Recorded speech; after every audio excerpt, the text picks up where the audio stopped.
بسم اللہ الرحمن الرحیم۔ تمام تعریفیں اس پروردگار عالم کے لیے کہ جو کل کائنات کا خالق و مالک ہے، رازق حقیقی ہے، خالق حقیقی ہے اور اکبر ہے، ایسا بڑا کہ جس سے کوئی بڑا نہیں۔ وہی ہے کہ جو معبود حقیقی ہے، اسی کے لیے تمام عبادتیں ہیں اور تمام تعریفیں ہیں، اور سلام ان پر، درود ان پر کہ جو اللہ کے آخری نبی، خاتم المرسلین، خاتم النبیین بن کر دنیا میں جلوہ افروز ہوئے سرکار دو عالم صلی اللہ علیہ وآلہ وسلم اور ان کی پاک و طاہر آل اطہار پر ہمارا سلام اور درود ہو۔ برادران اسلامی، کس قدر عجیب حیرت انگیز بات ہے کہ ہم مسلمان، بالخصوص جو آج کے دور کے مسلمان ہیں، کے حوالے سے سرکار دو عالم صلی اللہ علیہ وآلہ وسلم نے ارشاد فرمایا تھا کہ نصارہ کے ہاں 71 اور یہود کے ہاں 72 فرقے اور میری امت میں 73 فرقے ہوں گے، اور ایک کے سوا باقی تمام جہنم میں جائیں گے۔ تفسیر کبیر میں امام رازی علیہ رحمہ کی یہ بیان کردہ حدیث مبارکہ ہمیں بہت کچھ سوچنے پر مجبور کرتی ہے کہ سرکار دو عالم صلی اللہ علیہ وآلہ وسلم نے جو ارشاد فرمایا، آج ہم اپنی آنکھوں سے دیکھ اور سن رہے ہیں کہ مسلمان کس قدر گروہوں، فرقوں اور جماعتوں اور ٹولیوں میں بٹ چکے ہیں۔ ایک خدا، ایک رسول اور ایک کتاب اور ایک اللہ پر ایمان اور روز آخرت پہ ایمان، جو کہ سب کے ہاں بنیادی شرائط میں سے ہے اسلام کی، لیکن ہم جس قدر بھی فرقوں میں، گروہوں میں بٹ چکے ہیں، اس کی وجہ کیا ہے؟ اور یہ ہمارے لیے کتنا بڑا المیہ اور کتنی بڑی ہمارے لیے مصیبت ہے، بالخصوص مسلمانان عالم کے لیے، آج کے دور کے تمام مسلمانوں کے لیے۔ لیکن عجیب ایک بات ہے اور حقیقت ہے، اور نہایت معذرت اور جسارت کے ساتھ یہ کہنا چاہوں گا کہ یہ مسلمان مختلف گروہوں میں، مختلف طبقات میں، مختلف عقیدوں میں آج نہیں بٹے ہیں۔ در حقیقت سرکار دو عالم صلی اللہ علیہ وآلہ وسلم کے زمانے سے ہی لوگ مختلف اینگل سے سوچ کے، جو مختلف زاویے تھے، جو انداز فکر ہر ایک کا اپنا مخصوص تھا، اپنے اپنے مفادات کی بنیاد پر، اپنے اپنے مفادات کے حوالے سے جو ان کی سوچ کا ایک محور تھا، اس حوالے سے سرکار دو عالم صلی اللہ علیہ وآلہ وسلم کو تمام مسلمانوں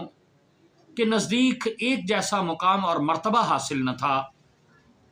تمام مسلمان سرکار دو عالم صلی اللہ علیہ وآلہ وسلم کو ایک زاویے، ایک انداز فکر، ایک سوچ کے تحت نہیں دیکھتے تھے۔ اگر ایسا ہوتا، یہ ایک تلخ حقیقت ہے، اور نہایت ٹھنڈے دل کے ساتھ اس بات کو سوچنے اور سمجھنے کی ضرورت ہے کہ اگر تمام مسلمان ایک ہی سوچ رکھتے، ایک ہی انداز میں، ہاں یہ تو ہو سکتا ہے کہ ہر ایک کا ایک مقام الگ ہوتا ہے، درجہ الگ ہوتا ہے، اس کے کردار یا اس کا جو افعال ہیں وہ ان میں فرق آ سکتا ہے۔ ایک شخص دن میں، یہ ایک سادہ سی مثال سے آپ سمجھ سکتے ہیں کہ 10 گھنٹے عبادت کر سکتا ہے، جو واجبات ہیں دین کے، جو فرائض ہیں دین کے، ان کے حوالے سے، اور ان سے ہٹ کے جو نوافل ہیں، جو نفلی عبادتیں ہیں، ان کے حوالے سے یا دیگر جو نیکی کے کام ہیں، سچ بولنا، ہر ایک کا ایک جیسا معیار نہیں ہو سکتا، اور حق بات کہنا ہر ایک کا ایک جیسا معیار نہیں ہوا کرتا، شجاعت ہر ایک کی ایک جیسی نہیں ہوتی، لیکن ایک چیز ہے کہ جس کو ہر انسان اپنا سکتا ہے، جس کی بنیاد پر ہر انسان ایک ہی لائن میں آ سکتا ہے کہ ایک ہی صف میں کھڑے ہو گئے۔ محمود و ایاس نہ کوئی بندہ رہا نہ کوئی بندہ نواز، جس کے حوالے سے نبی اکرم صلی اللہ علیہ وآلہ وسلم کا بھی فرمان ہے کہ کل مسلم اخوتن، اور اللہ وحدہ لا شریک نے بھی اپنے پاک قرآن میں اس کی طرف اشارہ فرمایا کہ واعتصموا بحبل اللہ جمیعا ولا تفرقوا، لا تفرقوا، لا تفرقوا، آپس میں تفرقے بازی نہ مت کرو، اور اللہ کی رسی کو مضبوطی سے تھامو، اور وہ اللہ کی رسی کیا ہے؟ اللہ کا دین ہے، اور جب وہ اللہ کا دین ہے تو اللہ کے دین میں نماز ہے، روزہ ہے، حج ہے، زکوٰۃ ہے، نیکی کے جتنے بھی کام ہیں، جو فرائض ہیں، جو نوافل ہیں، جتنی بھی باتیں جو اسلام ایک انسان کو دین فطرت ہونے کے ناطے، دین امن ہونے کے ناطے، دین سلامتی ہونے کے ناطے انسان کو سکھا سکتا ہے، انسان کی جو ایک ریاستی اور معاشرتی جو اصلاح ہے وہ کر سکتا ہے، انسان کی ایک اخلاقی تربیت جو کر سکتا ہے، انسان کی ایک اخروی رہنمائی جو کر سکتا ہے، اور انسان کو ایک اچھا انسان بنانے کے لیے، انسان کو ایک اچھا عبد بنانے کے لیے، خدا کا ایک برگزیدہ اور ایک فرما بردار بندہ بنانے کے لیے، خدا کا ایک تابعدار بندہ بنانے کے لیے جو ایک رہنمائی ہے وہ اسلام دے سکتا ہے، وہ ظاہر سی بات ہے سب کے لیے یکساں تھی، سب کے لیے یکساں ہے، اور سب کے لیے یکساں رہے گی۔ پھر مسلمانوں میں واحد ایک چیز بچ جاتی ہے کہ اخلاص، جو نبی اکرم صلی اللہ علیہ وآلہ وسلم پر ایمان کے حوالے سے، آپ پر اعتقاد اور اعتماد کے حوالے سے، اللہ اور اللہ کے رسول صلی اللہ علیہ وآلہ وسلم کی رضا و منشا کو سامنے رکھنے کے حوالے سے کہ اللہ کے رسول پر ایسا ایمان لایا جائے اور اس طرح کا ایمان لایا جائے کہ پھر اس کے بعد نبوت و رسالت میں، اللہ کی وحدانیت میں، اللہ کے مشن میں، اللہ کے دین میں، اللہ کے ہدایات میں، اللہ کے احکامات میں، اور اللہ کی جو صحیفے ہیں ان میں، اللہ کی کتابوں میں، اور بالخصوص قرآن پاک کے حوالے سے، اور اللہ کے جو دین اسلام کی جو بنیادی تعلیمات ہیں ان کے حوالے سے مسلمانوں کے مابین کوئی فرق اور کوئی اختلاف رائے نہ ہو سکتا۔ لیکن ہم دیکھتے ہیں کہ سب سے اہم جو تمام مسلمانوں کے نزدیک اور سب سے زیادہ ضروری، اور وہ جس کو عملی طور پر سرکار دو عالم صلی اللہ علیہ وآلہ وسلم دن میں 5 مرتبہ مسلمانوں کے سامنے کر کے دکھاتے رہے، یعنی وہ فریضہ نماز جو ادا کر کے دکھاتے رہے، تو وہ نماز بھی مسلمانوں کی ایک جیسی نہ رہی، مسلمانوں کی قرت ایک جیسی نہ رہی۔ قرآن تو وہی ہے جو 1400 سال سے چلا آ رہا ہے، اور اس میں ایک بھی لفظ کی کمی اور بیشی کا جو انسان وہ سوچ رکھتا ہے، وہ میرا خیال ہے کہ وہ ایمان سے خالی ہو سکتا ہے، ایمان سے خالی ہوگا، اور اس کو اسلام کی جو ہے وہ کے دائرے میں رہنے کا کوئی حق باقی نہیں رہتا۔ اللہ کی یہ لاریب کتاب ہے، اور اس میں کوئی شک و شبہ نہیں ہے، اللہ کی آخری کتاب ہے، اور دنیا کا ہر خوش کو تر کا علم اس قرآن میں موجود ہے، اور دنیا کی ہر علم کے حوالے سے دنیا کے ہر زمانے کے انسانوں کی ہدایت کے لیے اس میں سامان موجود ہے، ہدایت موجود ہے۔ تو پھر وہ جو بنیادی ایک فلسفی ہے، جو بنیادی ایک سوچ ہے کہ آخر یہ اختلاف رائے کیسے اور کیوں کر ہوا، تو بدقسمتی سے سب سے اہم بات، چاہے میں شروع کر سکتا ہوں کہ مسلمانوں میں سب سے بڑا اختلاف جو ہے وہ خلافت و امامت کے حوالے سے ہوا، مسلمانوں کی جو قیادت ہے اس کے حوالے سے ہوا، مسلمانوں کی سیاسی حالات جو تھے بعد از پیغمبر صلی اللہ علیہ وآلہ وسلم۔ لیکن میں نے جیسا کہ عرض کیا کہ سرکار دو عالم صلی اللہ علیہ وآلہ وسلم کی حیات مبارکہ میں مسلمانوں میں کی سوچ ایک جیسی نہیں تھی، مسلمانوں کا کردار ایک جیسا نہیں تھا، مسلمانوں کے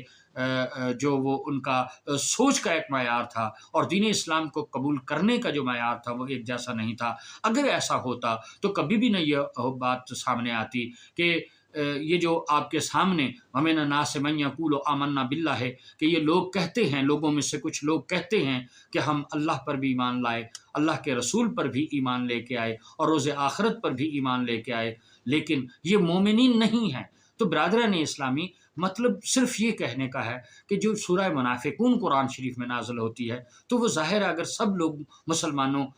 یہ کوئی ایک لمحے کے لیے بھی نہ سوچے کہ جو لوگ مخلصین تھے، جو صالح تھے، جو صدقے دل سے ایمان لائے تھے اور جو بلا کراہ و جبر ایمان لائے تھے، جو خود اپنی سوچ کے تحت ایمان لائے تھے، جو سیاسی مفادات کے حوالے سے نہیں تھا، وہ کسی ڈر اور خوف کے حوالے سے نہیں تھا، وہ کسی ملک کو فتح کیے جانے کے حوالے سے نہیں تھا، وہ کسی قبیلے کو جو ہے وہ زودکوب کرنے کے حوالے سے نہیں تھا، پریشرائز کرنے کے حوالے سے نہیں تھا، بلکہ خالصتاً جو ہے وہ دین ایک سلامتی کا دین، امن کا دین اور قربانی اور سیکریفائسز کا دین تھا، جس نے جو بھی جنگیں اسلام میں لڑی گئی ہیں وہ اپنے دفاع کے طور پہ لڑی گئی ہیں۔ تو بات اصل میں یہ تھی کہ سرکار دو عالم صلی اللہ علیہ وسلم جیسی عظیم المرتبت شخصیت اور اللہ کی آخری حجت، اللہ کے آخری نبی، اللہ کے آخری پیغمبر کو سمجھنے میں لوگوں کو مختلف زاویوں کے ساتھ، مختلف انداز کے ساتھ، مختلف مفادات کے تحت جو سوچنے میں غلطی لگی، اس کی بنیاد پر وہ لوگ جو کسی نہ کسی انداز سے، جن کے اوپر، جن کے دلوں میں، جن کے احساسات میں، جن کے افعال میں، جن کے کردار میں دنیا داری بسی ہوئی تھی، ذاتی مفادات تھے، ان کا اسلام اور وہ جو خالصتاً اللہ اور رسول کی رضا کے لیے خلوص دل سے، نیک نیت سے مسلمان ہوئے، ان میں بہت فرق تھا۔ اور یہی فرق جو ہے وہ آگے چل کر اور دوران حیات پیغمبر صلی اللہ علیہ وآلہ وسلم کے زمانے میں بھی لوگ نبی اکرم صلی اللہ علیہ وآلہ وسلم کو مختلف انداز سے دیکھتے اور سمجھنے میں غلطی کرتے رہے۔ اگر رسالت مآب صلی اللہ علیہ وآلہ وسلم کو ایک ہی انداز سے اور ایک ہی سوچ اور خیال کے تحت مانا جاتا اور ان کو سمجھا جاتا اور ان پر ایمان لایا جاتا تو یقیناً آپس میں اختلاف رائے نہ ہوتا۔ ہاں، جن لوگوں نے کھلم کھلا سرکار رسالت مآب صلی اللہ علیہ وآلہ وسلم کی مخالفت کی، ان پر ایمان نہیں لائے یا آپ کے ساتھ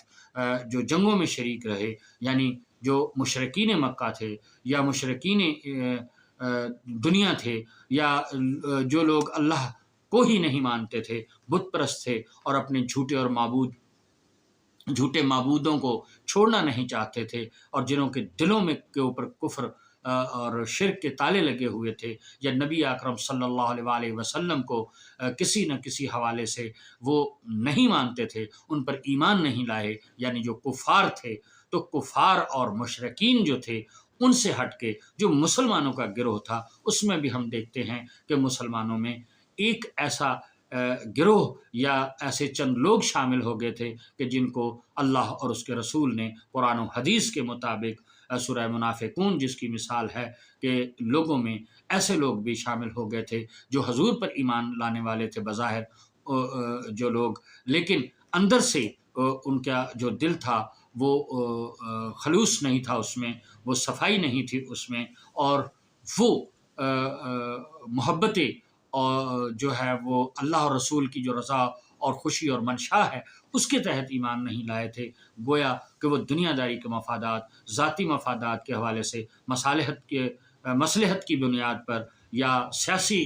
بنیاد پر یا دھوکہ دہی کی بنیاد پر جو مسلمان ہوئے، یعنی وہ جن کو اللہ نے پھر منافقین کا نام دیا کہ بظاہر کلمہ بھی پڑھتے ہیں، بظاہر نماز بھی پڑھتے ہیں، بظاہر اللہ اور رسول صلی اللہ علیہ وآلہ وسلم کے سامنے اپنے ایمان کا اظہار بھی کرتے ہیں اور سرکار دو عالم صلی اللہ علیہ وآلہ وسلم کے ساتھ اظہار عقیدت بھی کرتے ہیں، لیکن جب وہ آپ سے الگ ہوتے تھے تو پھر وہ منافقین کے جو اسلام میں صحابہ کرام کی صفوں میں جو داخل ہو چکے تھے اور صحابہ کرام رضوان اللہ علیہم اجمعین جتنے بھی تھے وہ بلا کسی تفریق مذہب و ملت ان پر تمام مسلمانوں کا اتفاق ہے کہ صحابہ کرام وہ شخصیات تھے کہ جو نبی اکرم صلی اللہ علیہ وآلہ وسلم اور اللہ پر اور روز آخرت پر اور دین اسلام پر صدق دل سے ایمان رکھتے تھے، جو آپ کے تابع دار تھے، فرما بردار تھے، اور جو بہت عظیم اور جلیل القدر ہستیاں تھیں اسلام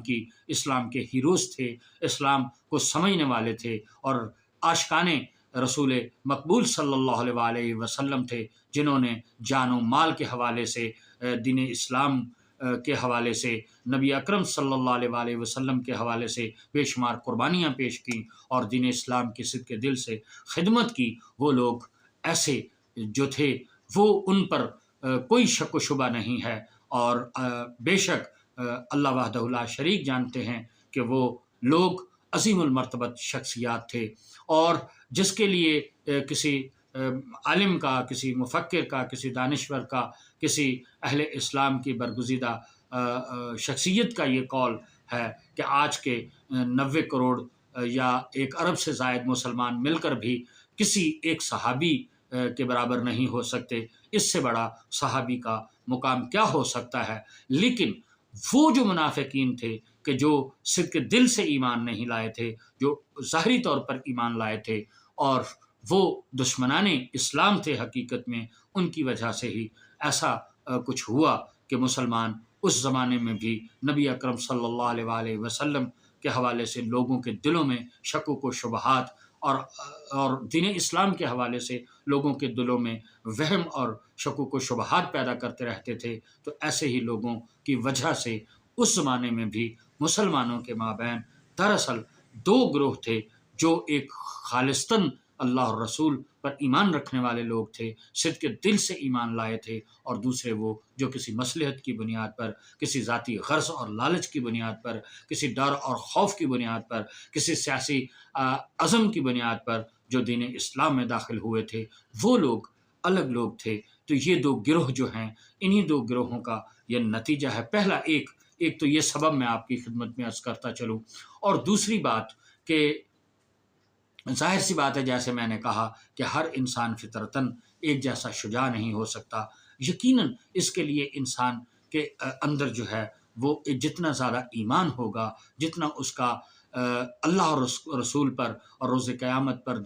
روز آخرت پر اور دین پر جتنا کوئی زیادہ کاربند ہوگا، صدق دل سے ایمان رکھتا ہوگا، جس کا ایمان جتنے زیادہ مرتبے پر ہوگا، اس کے لیے اللہ تعالیٰ اتنی ہی اسے شجاع بناتا ہے، اتنا ہی اسے صاحب علم بناتا ہے، اتنا ہی اسے صاحب ریاضت و عبادت بناتا ہے۔ تو اس بنیاد پر درجہ بندی اور ہے، اور منافقت کی بنیاد پر اور ایمانیات کی بنیاد پر جو درجہ بندی ہے وہ اور ہے۔ تو جو عرض کرنا چاہتا ہوں آج کے اس ویڈیو پیغام میں آپ لوگوں کے حضور، وہ یہی تھا کہ مسلمانوں کے مابین یہ جو ایک سوچ کا فرق تھا، اس کی بنیاد پر رسول اللہ صلی اللہ علیہ وسلم کے زمانے ہی میں مسلمانوں میں گروہ بندی موجود تھی، جو بعد میں آ کر خلافت و امامت کے حوالے سے بھی جو ہے اس کا وہ سبب بنی ہے۔ اور لیکن خواہ اس کے محرکات کچھ بھی ہوں، کوئی میری بات سے اتفاق رائے رکھے یا نہ رکھے، لیکن ایک بات تو ہے کہ مسلمانوں کے مابین جو بھی جنگیں ہوئیں بعد از پیغمبر صلی اللہ علیہ وسلم، جو بھی اختلافات ہوئے، اس میں جو ہے امامت و خلافت کا ایک بہت بڑا ایشو اپنی جگہ پہ ہے، اور آگے چل کر وہی جو ہے وہ حضرت عثمان غنی کی شہادت جو ہے اس حوالے سے ایک بہت بڑا سانحہ بن کر ہمارے سامنے آتا ہے، اور پھر اس کے بعد جنگ جمل کی صورت میں ایک بہت بڑا عظیم المیہ ہمارے سامنے آتا ہے، اور اس کے بعد صفین جو ہے، اور اس طرح پھر اس کے بعد عالم اسلام کا، بلکہ دنیا انسانیت کا، دنیا اسلام کا اور دنیا کی تاریخ کا وہ المناک واقعہ، عظیم واقعہ، اتنا بڑا واقعہ کہ جس کی نہ نظیر اس سے پہلے ملتی ہے اور نہ اس کے بعد قیامت تک کے لیے اس کی کوئی نظیر ہو سکتی ہے، وہ ہے واقعہ کربلا۔ امام علی مقام علیہ السلام کی جو شہادت ہے، آپ کے رفقۂ کار کی شہادت ہے، وہ بھی کلمہ گو تھے، وہ بھی اہل بیت رسول صلی اللہ علیہ وسلم تھے، ان میں بھی، اس گروہ میں بھی صحابہ کرام موجود تھے جنہوں نے امام مظلوم پر اپنی جانوں کا نذرانہ پیش کیا اور اپنی جانیں قربان کر دیں، جنہوں نے اسلام کی خاطر اتنے بڑے معرکے میں اتنی بڑی ثابت قدمی کے ساتھ امام پاک کا ساتھ دیا، اور اس کے علاوہ بچے، بوڑھے، جوان، عورتیں جو بھی تھے، اور جتنی بھی انہوں نے مصیبتیں اور مصائب برداشت کیے وہ اسلام کی خاطر تھے، حتیٰ کہ مولا امام علی مقام علیہ السلام نے نیزے کی نوک پر قرآن پڑھ کر لوگوں کو سنایا، اور جس کے بعد بھی بے شمار لوگ جو تھے وہ سننے والے وہ حیرت زدہ ہو گئے، اور بہت سنے اس معجزے کو دیکھ کر، اس کرامت کو دیکھ کر، امام عالی مقام کے اس زہد و تقوی کی بلند معیار کو دیکھ کر کلمہ پڑھ لیا کہ ایک شخص کہ جس کا دھڑ کہیں ہے، جس کا جسم کہیں ہے، اور سر کٹا ہوا نیزے کی نوک پر قرآن کی تلاوت کر رہا ہے، اس سے بڑا نہ کوئی قرآن کا معجزہ ہو سکتا ہے، نہ اس سے بڑا کسی انسان کا معجزہ ہو سکتا ہے کہ نیزے کی نوک پہ کئی دن کا بھوکا اور پیاسا سر تلاوت قرآن پاک کرتا ہوا ہمیں نظر آتا ہے۔ تو برادران اسلامی، یہ جو سارے واقعات بیان کرنے کا مقصد ہے فقط یہ ہے کہ یہ وہ سارے محرکات ہیں کہ جن کی بنیاد پر مسلمان مختلف گروہوں میں تقسیم ہیں۔ یہ عقائد کو اپنے انداز سے سوچنے اور جس کی ہم پیروی کرتے ہیں بعد از پیغمبر صلی اللہ علیہ وآلہ وسلم، جس کو ہم نے اپنا رہبر مانا، جس کو اپنا لیڈر مانا، جس مسلمان نے جس شخص پر بھی ایمان لائے، جس کو اپنا پیشوا مانا، جس کو اپنا ہادی مانا، جس کو اپنا امام مانا، جس کو اپنا خلیفہ مانا، تو جیسے جیسے لوگوں کی سوچ تھی، جیسے جیسے ان کے جو بڑے تھے یا جن کی وہ پیروی کرتے تھے وہ جس سوچ کے مالک تھے، تو اس طرح مسلمانوں کے بیچ فرقہ پرستی اور ایک گروہ بندی اور مسلمانوں میں مختلف فقہ اور مختلف گروہ اور مختلف جماعتوں میں مسلمان بڑھتے چلے گئے، اور یہ وہ بنیادی سوچ تھی۔ اور اس کے محرکات کیا ہیں؟ اس کے محرکات وہی جو سرکار دو عالم صلی اللہ علیہ وآلہ وسلم کے زمانے سے رسالت مآب صلی اللہ علیہ وآلہ وسلم کو سمجھنے کے حوالے سے تھا، کہ کچھ تو نبی اکرم صلی اللہ علیہ وآلہ وسلم کو صرف ایک اللہ کا نیک اور برگزیدہ بندہ سمجھتے تھے کہ جو اللہ کی طرف سے مبعوث پر ہدایت تھا اور جس کا کوئی اپنا اختیار نہیں تھا معاذ اللہ، جو صرف اللہ کی طرف سے پابند ہو کر آئے تھے، اور جو اللہ کی طرف سے حکم تھا یا جو ہدایت تھی اسی حد تک وہ پہنچانے والے تھے، اور اس سے وہ زیادہ نہ کچھ کر سکتے تھے، نہ کہہ سکتے تھے، نہ سوچ سکتے تھے۔ ان کی ذاتی حوالے سے کوئی اپنی ان کی قابلیت نہیں تھی معاذ اللہ، یا ان کی جو اپنی جو ان کا مرتبہ اور مقام ہے، بے شک وہ اللہ کے آخری رسول ہونے کے ناطے، اللہ کے برگزیدہ نبی ہونے کے ناطے، سید الانبیاء ہونے کے ناطے عظیم الشان ہستی تھے، لیکن اللہ نے ان کو یہ مرتبہ، یہ جو مقام عطا کیا، یہ کس بنیاد پر تھا؟ تو برادران اسلامی، جس کو جتنا مرتبہ عطا ہوتا ہے، جتنا اس کی جو قابلیت ہوتی ہے، جتنی اس میں قوت برداشت ہوتی ہے، جتنی اس میں اسیپٹیبلٹی ہوتی ہے علم کے حوالے سے اور پھر لوگوں تک پہنچانے کے حوالے سے، جتنا بہترین وہ شجاع ہو سکتا ہے، جتنا بہترین وہ مبلغ ہو سکتا ہے، جتنا بہترین وہ عالم ہو سکتا ہے، جتنا بہترین وہ ہادی ہو سکتا ہے، جتنا بہترین وہ سیاستدان ہو سکتا ہے، جتنا بہترین وہ انسانیت کو سمجھنے والا ہو سکتا ہے، جتنا بہترین وہ اللہ کا قرب حاصل کرنے والا ہو سکتا ہے، تو ان بنیادوں پر جو ان کی ایک انسان کی جو ذاتی اس کی کوشش ہوتی ہے، اس کی صحیح ہے، اس کی قابلیت ہے، اس کا اخلاص ہے، اس کی پاکیزگی ہے، اس کی طہارت ہے، اس کا زہد ہے، اس کا تقویٰ ہے، جس کی بنیاد پر اس کو وہ مقام اور مرتبہ عطا ہوتا ہے، تو ہمارے نبی اکرم صلی اللہ علیہ وآلہ وسلم اور ان کے آل اطہار کو جو اللہ نے مرتبہ عطا کیے، وہ اسی لیے کہ وہ اپنی ریاضت میں، وہ اپنی عبادت میں، وہ اپنی سخاوت میں، وہ اپنی طہارت میں اس قدر بہترین مخلوق تھے اللہ کی طرف سے، اور اس پر اتنے کاربند تھے کہ وہ چاہے بھوک ہو، چاہے پیاس ہو، چاہے تکالیف ہوں، جنگ ہو، امن ہو، وہ کبھی بھی نہ تو اپنے فرائض منصبی سے ہمیشہ وہ جو ہیں وہ کبھی لاپرواہ رہے ہیں، اور نہ ہی اپنے فرائض دینی سے لاپرواہ رہے۔ اللہ کی عبادت اور ریاضت کی بات ہوئی تو دنیا میں ان جیسا کوئی عابد نہ ہو سکا، ان جیسا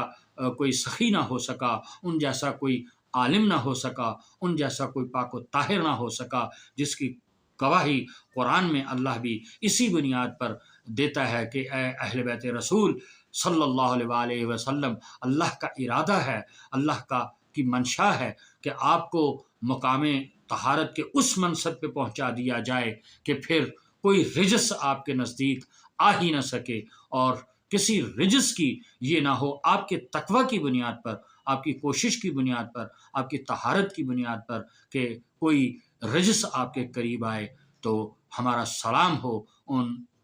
معصوم ہستیوں پر، محمد و آل محمد پر، کہ جن پر درود پڑھنا ہم سب مسلمانوں پر واجب کر دیا گیا۔ تو برادران اسلامی، آئیں اس دروازے کو اپنا رہبر دروازہ مان لیں، اس دروازے کے سامنے سر کو جھکا دیں کہ جہاں ہدایت ہی ہدایت ہے، سچائی ہی سچائی ہے، طہارت ہی طہارت ہے، شجاعت ہی شجاعت ہے، اور جہاں سے نور کی کرنیں پھوٹتی ہیں، جہاں پہ رجس نہیں ہے، جہاں سے پاکیزگی ہے، جہاں سے علم حاصل ہوتا ہے، جہاں سے انسانیت کا درس ملتا ہے، جہاں سے اخلاق کا درس ملتا ہے، جہاں سے دوسروں کے احساس کا درس ملتا ہے، اور جہاں سے فلاح انسانیت کا درس ملتا ہے، اور جو انسانیت کے اعلیٰ ترین معیار پر، اعلیٰ ترین درجات پر جو فائز تھے۔ اللہم صلی علی سیدنا و مولانا محمد و علی آل سیدنا و مولانا محمد کما صلیت علی ابراہیم و علی آل ابراہیم انکا حمید مجید۔ پروردگار ہم سب کو بہتر سوچنے، بہتر سمجھنے اور بہتر